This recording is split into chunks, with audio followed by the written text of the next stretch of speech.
잘 안 됩니다. 그래도 뭐 들으실 만은 하실 겁니다. 그죠? 네.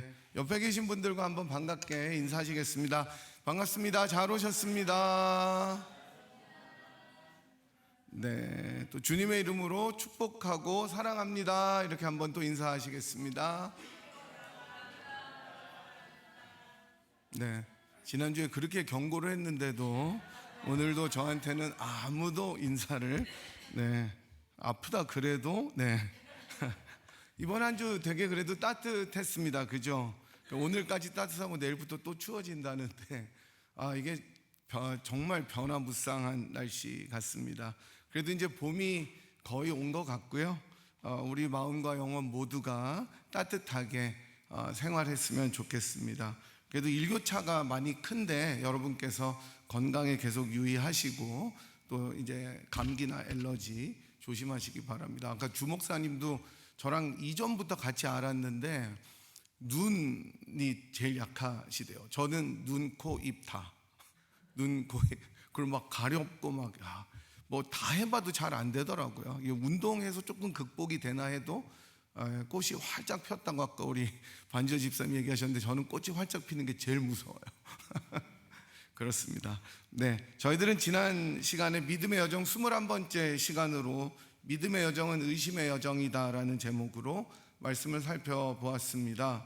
예수님의 행적과 소식을 감옥에 갇힌 채 들으면서 자기가 생각했던 메시아의 모습이 아니기 때문에 의심과 좌절에 사로잡혔던 세례 요한의 모습을 보면서 우리도 때로는 인생 속에 혼란과 의심으로 살아갈 때가 있지만 그때에도 붙잡아야 될 것은 우리들의 마음과 감정이 아니라 하나님의 신실하심이다라는 것을 들었습니다. 때로는 주님께서 뜻하신 일이 또 보여주시는 일이 이해하기 어렵더라도 우리는 주님의 뜻 안에 늘 있다는 것을 기억하면서 한 걸음 한 걸음 신뢰의 여정을 해나가야 된다라고 말씀드렸습니다. 오늘 이제 누가복음 22번째 믿음의 여정, 자기를 깨트리는 사랑이라는 제목으로 말씀을 살펴보도록 하겠습니다. 슈무크, 자 이게 뭔지 한번 잘 들어보시기 바랍니다. 슈무크, 클라이브 크리스천, 로자 파르품, 제르조프, 아무아게, 메종 프란시스 쿠르쿠지만. 여러분 이게 다 뭔지 아세요? 역시 네. 이 이름을 한 번이라도 들어보신 적이 있으십니까? 슈무크, 클라이브 크리스천, 로자 파르품, 제르조프, 아무아게, 메종 프란시스 쿠르쿠지안. 네. 이 이름은 세계에서 가장 비싼 향수들의 이름입니다. 이 제품들 가운데 어떤 향수는 가격이 무려 15억을 한다고 합니다. 향수가 병에 얼마가 아니에요. 병에 한 병에 얼마가 아니라 온즈당 얼마씩 파는 거라 그럽니다. 여러분들이 명품이라고 가지고 있는 샤넬 넘버 5는 여기 못 껴요. 그러니까 그거는 그냥 저기 명품이 아니고 그냥 일반 사람들이 명품이라고 하는 거고, 이런 것들을 쓰셔야 명품입니다. 저는 한 번도 못 들어봐서 이거를 타이핑 하는데도 굉장히 오래 걸렸습니다. 많은 사람들이 유행처럼 하고 다니는 명품들은 이런 명품에 비하면 참 평범한 것인데, 저는 이런 향수를 쓰는 사람이 정말 있기는 할까 했는데 이게 실제로 굉장히 활발하게 거래되고 사용되고 있다고 하니까 혹시 여러분 중에 이제 여유가 되시는 분들 한번 사셔서 교회에 가지고 와서 이렇게 한 번씩 이렇게 해주시면은 저희가 냄새를 맡아보도록 하겠습니다. 오늘 저희들이 보았던 본문에서는 여러분들이 잘 아시는 이 향유를 담은 옥합을 가지고 예수님께 부은 여인의 이야기가 나옵니다. 그리고 그 여인이 부었던 향유와 그 향유를 담은 옥합은 사실은 그 여인의 전부라고 할 만큼 굉장히 값지고 소중한 것이었습니다.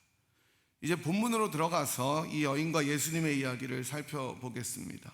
예수님께서는 한 바리새인의 초대를 받아서 그의 집으로 들어가시게 됩니다. 지금도 그렇지만 함께 식사를 하자는 것은 단순히 함께 밥을 먹는 것 이상을 의미합니다. 저는 참 우리 장로님들께 감사한 것은 당회로 모이자 그러면 식사를 하자고 하세요. 참 그게 좋죠. 이 딱딱한 이야기를 하기 전에 세상에서 제일 맛없는 회가 두 가지 있다고 목사님들이 이야기하는데 당회랑 노회랍니다. 그래서 근데 저는 굉장히 즐거워요. 왜냐하면 항상 같이 식사하고 정말 마음을 다 털어놓은 다음에 당회라니까 금방 끝나요. 진짜 금방 끝나요. 그래서 이 식사를 함께 하는 것은 여러 의미가 있습니다. 그냥 밥만 먹는 게 아닌 것이죠. 우리 주님께서 세리들의 집에 들어가서 함께 식사하실 때 바리새인들은 예수님이 죄인들과 어울린다고 수군거리면서 불평했었습니다. 그만큼 누구와 함께 먹느냐가 굉장히 중요한 일인 것이었습니다. 이 바리새인은 예수와 함께 먹기를 원해서 초대했으니까 아마도 다른 바리새인들에 비해서 예수님께 비교적 호감이 있었던 사람이었던 것 같습니다. 그렇게 바리새인의 집으로 들어가신 예수님은 굉장히 당황스러운 상황에 직면하게 되시는데 전혀 모르는 여인 하나가 향유 옥합을 가지고 와서 예수님의 발 곁에 서서 울면서 눈물로 발을 적시고 자기 머리털로 그 젖은 발을 닦고 그 발에 입 맞추고 향유를 부었기 때문이었습니다. 누가는 이 여인을 소개하면서 그 동네에 죄를 지은 한 여자다라고 정체를 밝힙니다. 아마 동네 사람들의 대부분은 이 여자가 죄를 지은 사람임을 잘 알았다는 것을 암시합니다. 어떤 특정한 죄인지는 정확히 나와 있지 않기 때문에 우리들이 알지는 못하지만 많은 학자들과 여러 사람들이 이 여인이 도대체 무슨 죄를 지었을까에 대해서 굉장히 연구를 많이 했고 알고 싶어 했기 때문에 다양한 가설들을 세워왔습니다. 그 가운데 제일 많이 언급되고 아마 여러분들도 어쩌면 어스움하고 있는 것이 이 여자는 무슨 죄인이었다는 거예요. 대부분 창녀였을 것이다 라는 것을 굉장히 많이 들어보셨을 것입니다. 몸을 파는 여인이었다라는 가설이 가장 유력했습니다. 이렇게 주장하는 사람들은 이 사실을 뒷받침하기 위해서 예수님 당시의 문화와 상황을 들어서 설명합니다. 그 중에 대표적인 것이 여인이 머리를 풀었다는 것에 착안합니다. 대부분 고대 근동에서 머리를 푸는 행위는 굉장히 비상식적인 행위였기 때문에 머리를 푸는 것 자체가 성적인 암시를 준다고 하는 해석입니다. 당시 여인들이 낯선 남자 앞에서 절대로 머리를 푸는 관습이 없었기 때문에 몸을 파는 여인들은 자기의 직업상 머리를 풀 수밖에 없었다는 것입니다. 하지만 여인이 머리를 푸는 것은 동시에 다른 문헌들에 보면 감사의 표시, 참의 표시라고도 나오기 때문에 꼭 머리를 푸는 것이 몸을 파는 창녀의 행위라고 확실하게 결정하기는 굉장히 어렵습니다. 어쨌든 누가는 그 동네 사람들은 이 여인의 죄가 무엇인지를 알았지만 우리들과 자기의 독자들에게는 상상으로 남겨둡니다. 보다 중요한 것은 그 여인의 행동이었기 때문입니다. 이 죄를 지었다고 나오는 여인은 예수님께서 바리새인의 집에 계시다는 것을 알고 작정하고 찾아왔습니다. 우리말로 예수님께서 앉아 계심을 알았다고 하는데 이것은 식사를 하고 계셨다는 것을 알았다는 뜻입니다. 유대인들은 식사를 할 때 여러분 우리같이 이렇게 딱 앉아서 이렇게 먹지 않습니다. 몸을 이렇게 기대서 식탁에 앉고 식사 중이었을 것입니다. 이렇게 U자형으로 만든 테이블에 다 이렇게 눕듯이 이렇게 기대서 먹고 또 이렇게 떼어주기도 했습니다. 몸을 기대서 식탁에 앉아 식사 중이었을 텐데 그 뒤로 갑자기 다가가서 눈물로 발을 적시고 자기 머리털로 닦고 입 맞추고 향유를 부은 것입니다. 여러분 밥 먹다가 이게 무슨 봉변입니까? 예수님께서 엄청 놀라셨을 것 같아요. 난생 처음 보는 여인이 그것도 밥 먹고 있는데 갑자기 와서 우는 것도 당황스러운데 그 눈물로 발을 적시고 머리털로 발을 닦아주는 장면을 상상해 보시기 바랍니다. 더 놀라운 것은 자기가 가지고 있었던 향유를 예수님께 부었다는 것입니다. 우리만의 향유를 담은 옥합으로 사용된 단어는 영어로는 알라바스터이라고 나오는데 목이 요만큼 긴 병입니다. 당시 여인들은 이 병에 향유를 담아서 가지고 다녔는데 다른 복음서에 보면 나드 향유다라고 나옵니다. 일반적으로 당시에 사용되었던 감람유, 올리브유와는 다르게 굉장히 값이 많이 나가는 향유였을 것입니다. 이 알라바스터라는 옥합을 깨트려야 향유가 나오는 거니까 본인이 지닌 소중한 것을 완전히 다 부셔서 그 향유를 부은 셈이 된 것입니다. 이 여인의 이런 행동은 많은 사람을 당황케 했을 것입니다. 갑작스럽고 어찌 보면 말도 안 되는 무례한 행동이었기 때문이었습니다. 게다가 이 여인은 동네 사람들 보기에 소문이 굉장히 좋지 않은 죄인으로 낙인 찍힌 여인이었기 때문에 집주인이었던 바리새인은 마음속에 생각하기를 만약에 예수라는 사람이 진짜 선지자라면 자기를 터치하는 이 여인의 죄가 무엇인지도 알고 이 사람이 어떠한 자인지를 알았을 것이다 라고 마음속에 불평합니다. 언뜻 보기에 황당한 여인의 이러한 행동은 예수님께서 바리새인 시몬에게 지적한 무례함과 대조되는 행동이었습니다. 예수님 당시에 집에 손님이 오면 당연히 베풀어야 했던 전통적인 예법은 44절부터 46절까지 잘 나와 있는데 저희가 한번 같이 읽어보도록 하겠습니다. 44절부터 46절 함께 읽겠습니다. 시작. 그 여자를 돌아보시며 시몬에게 이르시되 이 여자를 보느냐? 내가 내 집에 들어올 때 너는 내게 발 씻을 물도 주지 아니하였으되 이 여자는 눈물로 내 발을 적시고 그 머리털로 닦았으며 너는 내게 입맞추지 아니하였으되 그는 내가 들어올 때로부터 내 발에 입맞추기를 그치지 아니하였으며 너는 내 머리에 감람유도 붓지 아니하였으되 그는 향유를 내 발에 부었느니라. 우리도 집에 손님이 오시면 악수를 하거나 포옹을 하거나 미국 사람들은 또 이렇게 가볍게 키스를 하기도 합니다. 그리고 코트나 겉옷을 받아줍니다. 지금이야 화장실에서 본인이 손을 씻지만 가끔 식당에서는 물수건을 내어주는 일도 있는 것처럼 밥 먹기 전에 손을 씻는 것입니다. 마찬가지로 예수님 당시의 손님 맞이는 다음과 같았는데 손님들이 집에 들어오면 그 집주인 호스트는 먼저 그 손님에게 환영의 입맞춤을 했습니다. 이렇게 목을 어긋나게 맞추고 키스를 했습니다. 그리고 아까 말씀드린 것처럼 손님들이 U자로 된 식탁 둘레의 의자에 앉으면 손님들에게 손과 발을 씻을 물뿐만 아니라 올리브유를 내어왔습니다. 흙과 먼지 때문에 엄청나게 더러워진 손과 발을 깨끗이 씻고 올리브유를 통해서 향을 내기 위함이었습니다. 이게 손님을 맞는 예법이었습니다. 이런 의식은 너무나 당연한 것인데 바리새인 시몬은 예수님을 자기 집에 초대하고도 이 모든 절차를 다 생략해 버렸습니다. 얼마나 무례한 일입니까? 손님으로 선생님이라고 모셔왔는데 이렇게 당연히 손님들에게 베풀어야 할 모든 관습들을 다 생략해 버리고 식탁에 앉힌 겁니다. 물도 안 주고 올리브유도 주지 않고. 그러니까 얼마나 무례하고 사악한 사람이었습니까? 나중에 이 사람의 이름은 시몬이라고 나오는데 이 바리새인은 본문을 통해 자기가 정말 예수님을 업수히 여기고 있다는 것을 보여주고 있습니다.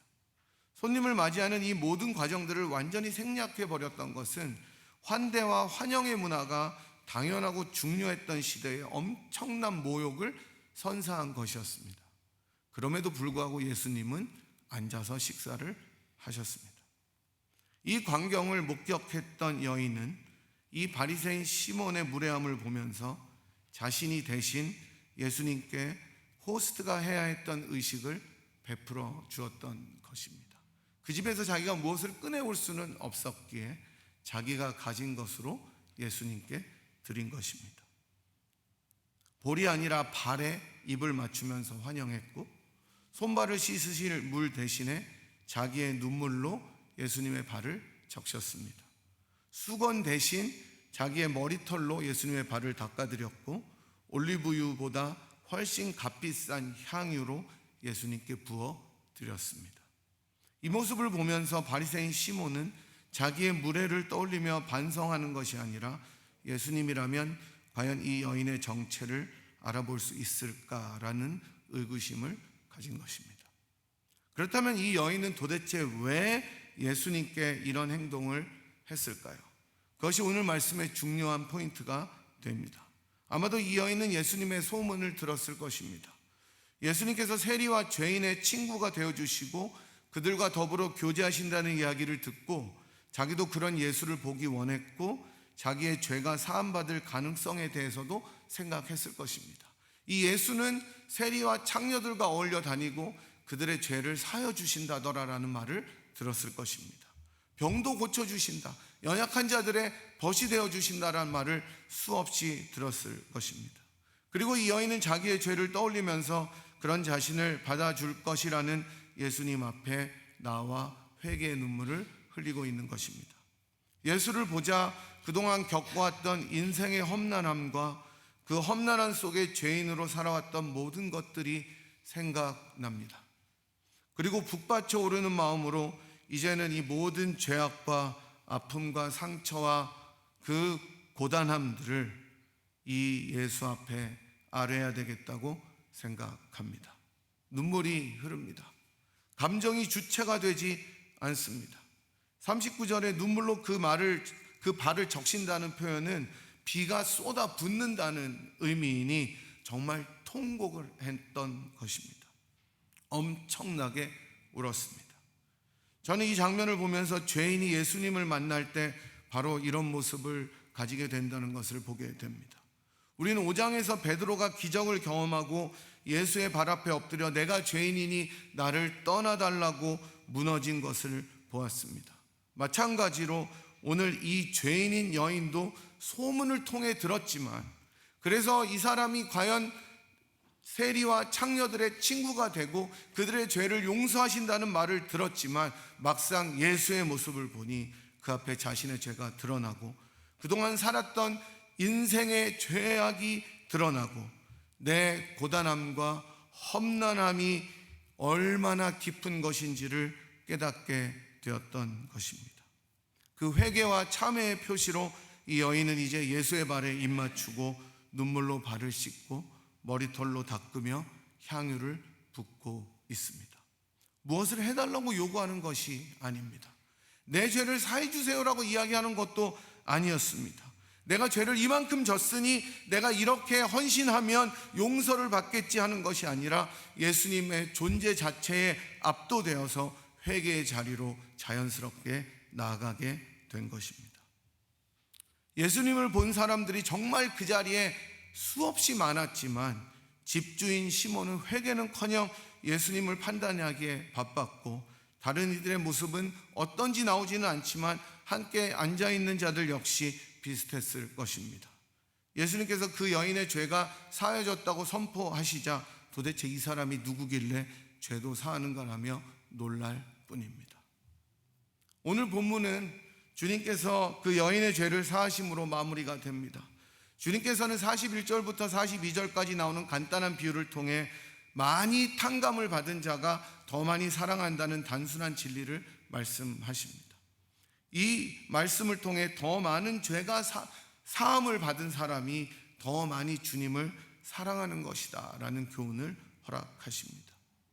그리고 마침내 주님께서는 이 여인의 죄가 사함을 받았다고 선언하시고 내 믿음이 너를 구원했으니 평안히 가라라고 말씀하십니다. 주님께서는 회개의 눈물을 받으셨습니다. 가장 먼저 이 여인의 참회의 환대를 받으셨습니다. 따라서 오늘 말씀은 몇 가지 교훈을 우리들에게 전해줍니다. 가장 먼저 우리들이 기억해야 할 것은 예수 앞에 나온 자들은 복이 있다는 것입니다. 죄인인 여인은 있는 모습 그대로 예수님 앞에 나왔습니다. 죄인인 모습 그대로 나왔습니다. 어떤 죄인지는 정확히 나오지는 않지만 낙인 찍힌 그 모습 그대로 다른 이들의 시선을 의식하지 않고, 아니 의식했다고 하더라도 자신의 문제가 가장 크기 때문에 그 시선을 아랑곳할 수조차 없었습니다. 그만큼 절박했습니다. 그렇게 나옵니다. 그저 주님만이 유일한 희망이고 가능성이라는 마음으로 나아옵니다. 계속 소식을 들어왔지만 막상 보니 이분만이 진정한 나의 문제의 해결자가 되심을 알게 됩니다. 주님께서는 이렇게 자기에게 유일한 소망을 가지고 나오는 자들에게 은혜를 베푸시는 좋으신 주님이십니다. 멸시하지 아니하시고 병든 자들, 약한 자들, 죄인들, 상처받은 이들, 인생의 고단함과 험난함으로 지쳐서 쓰러지는 이들에게 우리 주님께서는 친구가 되어 주십니다. 그리고 친구가 되어 주실 뿐 아니라 생각지도 못한 놀라운 일을 베풀어 주십니다. 이 여인의 평생의 짐이었던 낙인이었던 죄인됨을 단번에 사하심으로 평안함을 허락해 주십니다. 우리가 아는 찬양처럼 모든 문제들 하나하나 죽음까지도 힘을 잃고 생명의 근원 되신 예수 이름 앞에 모든 권세들 굴복하니 예수 이름 높이세 능력의 그 이름, 예수 이름 높이세 구원의 그 이름, 예수 이름을 부르는 자, 예수 이름을 믿는 자, 예수 이름 앞에 나오는 자 복이 있도다. 이 가사처럼 어떤 죄가 있더라도, 어떤 문제가 있더라도, 어떤 짐과 고단함과 연약함이 있더라도 주님의 발 앞에 나오는 자들에게 주님께서 은혜를 베푸시는 것을 믿으시기 바랍니다. 나인성의 과부처럼 내가 말하지 않아도 주께서 주시는 은혜가 분명히 있지만 반면에 자기의 죄를 깨닫고 통회하며 말씀으로 나오는 이들에게, 울음으로 나오는 이들에게 우리 주님께서는 더욱더 놀라운 은혜를 주신다는 것을 믿으시기 바랍니다. 그러니 여러분, 어떤 문제가 있더라도 예수 이름 앞에, 그 예수의 이름 앞에 들고 나아 오십시오. 다음으로 생각해 볼 것은 죄가 많은 곳에 은혜가 더하고 은혜가 더하면 주님을 더 깊이 사랑한다는 점입니다. 지금 우는 자는 웃게 될 것이라는 평지 강화의 말씀처럼 죄로 인해 눈물 짓는 자들은 더 큰 용서의 체험을 통해 주님을 더 깊이 사랑하게 됩니다. 자기의 죄를 더 깊이 알아가고 깊이 인식하는 자는 은혜에 대해서 더 크게 눈을 뜰 수밖에 없습니다. 얼마나 그 은혜가 놀라운지 깨달아 주님을 더 깊이 사랑하게 되고 더 많은 것을 주님을 위해 드릴 수밖에 없습니다. 바리새인 시몬처럼 인색한 자가 아니라 내 모든 것을 주를 위해 드릴 수 있다는 것입니다. 하지만 오늘 이야기의 반전은 바로 여기에 있습니다. 거꾸로 생각해 보면 우리 주님께서는 저와 여러분을 위해 자기의 모든 것을 쏟으셨습니다. 여인은 자신의 죄로 인해 눈물을 쏟고 자기의 제일 값진 향유를 깨어서 부었지만 우리 주님께서는 생각해 보십시오. 죄인인 저와 여러분들을 위해 자신의 목숨을 쏟아 부어 주셨습니다. 자신의 물과 피를 한 방울도 남김없이 우리를 위해 흘리셨습니다. 옆구리에 창을 받으시고 십자가상에서 처절하게 고통당하시며 그야말로 말라서 죽어가시면서도 자신의 모든 것을 저와 여러분을 위해 기꺼이 내어 주셨습니다. 이제는 남은 것이 다 없어서 모든 것을 다 주셨기 때문에 내가 다 이루었다고 외치실 때까지 저와 여러분들을 위해 자기의 목숨을 허비하셨습니다. 바로 이 은혜 때문에, 이 사랑 때문에, 이 감격 때문에 우리는 이제 주님을 더 사랑하는 자로 살 수 있게 되었습니다. 우리들은 주 앞에 설 때마다 그래서 우리들의 죄악을 고백하고 회개하면서 우리 인생의 어려움과 짐을 눈물로 아뢰지만 우리를 위해 모든 것을 쏟으신 예수님이 계시기에 오늘도 그 이름 앞에 또 나아갈 수가 있는 것입니다. 사랑하는 여러분, 우리들은 사순절을 지나고 있습니다. 이제 다음 주는 종려주일이고 고난주일이 시작되는 날입니다. 그리고 고난주간이 이어지고 부활절을 맞이하게 됩니다. 이 기간 동안 오늘 말씀을 기억하며 살았으면 좋겠습니다. 우리의 죄악의 깊이와 심각함을 깊이 깨닫기를 원합니다. 그래서 주님 앞에 우리의 통해와 참회를 드리기를 바랍니다. 하지만 동시에 나를 위해 자기 몸을 깨뜨리신, 향유보다 훨씬 더 비교도 안 될 만큼 값지고 복된 그 목숨을 우리를 위해 깨뜨리신, 그래서 우리를 그렇게 사랑하신 예수님의 십자가의 사랑과 은혜를 기억했으면 좋겠습니다. 그래서 우리들의 인생의 짐과 죄악을 그 앞에 맡겨 드렸으면 좋겠습니다. 그러므로 주님을 더 많이 사랑하고 주님을 더욱 기뻐하고 주님 앞에 우리의 모든 것을 기쁨으로 드리는 그런 인생이 되었으면 좋겠습니다. 여러분 기억하십시오. 우리 주님이 돌보십니다. 주님이 여러분들을 사랑하십니다. 이런 은혜가 우리 모두에게 넘쳐나기를 주님의 이름으로 간절히 축복하고 소망합니다. 이 시간에 우리 들은 말씀, 부르신 찬양 생각하면서 주님 앞에 한번 기도하도록 하겠습니다. 주님께서 우리들 위해 가장 소중한 자기의 목숨을 깨트려 사랑하신 것처럼 우리도 우리의 전부를 다해 주님을 더 깊이 사랑하겠습니다.